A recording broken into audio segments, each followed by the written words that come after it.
आता है बेटे? आटा बेलना आता है। रोटी नहीं बनाया? हाँ? मैंने रोटी बना, किसे देता है रोटी? नाश्ते को। नाश्ते को। हमारा अब्बा दे तू। पापा को। कैसे रोटी बनाया? 30 वो 30 बनाया। 30 फेमस हो जाता तेरा। बनाना बेला जरा। नानी काढली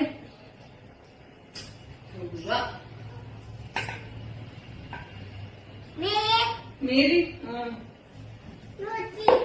ये रोटी होती डबल डबल दाल एक कैसा दे ना मुझे ना ऐसा मुझे हम हो गए